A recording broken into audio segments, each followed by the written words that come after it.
teď jako... Byl jednou jeden domeček a v něm bydlela holčička. Ráno vstala, nešla dveřma, šla normálně přes střechu a začala si hrát, protože byl den. Neměla míček, ona si chtěla kopat s míčkem a už měla míček, tak si hrála, kopala. Hihihi, hihihi, hihihi, Kubíčku, nech mě telefonek. Pak byla utahaná, lehla si na chvíli a zastala, kopala si. A najednou byl večer. Holčička šla spinkat. Míček si taky uklidila. Jenže to neměla dělat. Nechala otevřený dveře. A v tu jel okolo zloděj Pepík.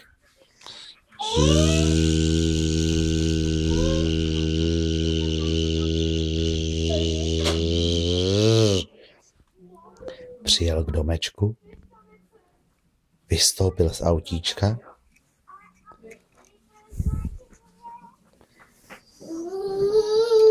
rozhlídnul se, jestli ho nikdo nevidí, nalevo, napravo a nikdo ho neviděl. A tak šel do domečku něco ukrást. Když holčička spala, les tam, ukradnul holčičce ten balónek a v tom se ulomil kus baráku. Ale to nic nevadí. Kde je ten balónek? Povídá chlapeček. Matičku, ty jsi mě bral ten balónek? Ne, kupí. No, protože tak já ho hledám. Hledal. Baráček je. Víte co, vyprdneme se na něj. Takhle uděláme větší. A tak vzal ten balónek, naložil ho do auta, měl co dělat. Holčička spala dál. Na chvíli vypadla z domečku, ale to nevadí. Tak, a zloděj Pepík šel do auta. Když vylez, zjistil, že nemá čepici, že ji tam někdo nechal. Tak se tam vrátil pro ní. To je jedno, jel bez čepice. Tak tady je.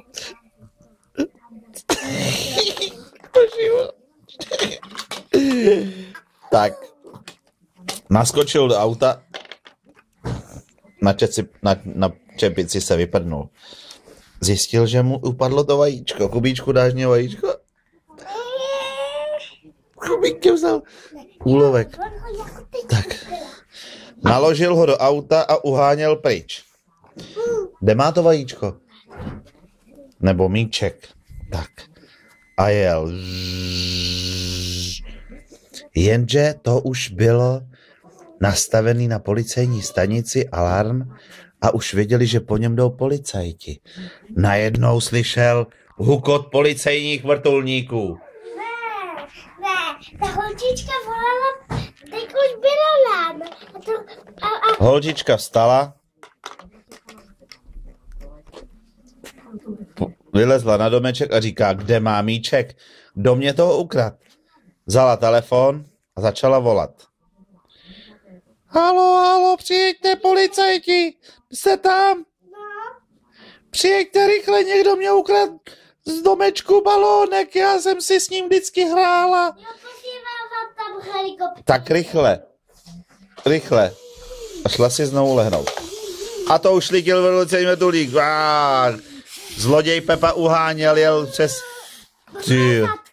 Už ho zatkli, takhle rychle. To je vrtulník policejní. A všechno dobře dopadlo. Protože když přijel policejní vrtulník...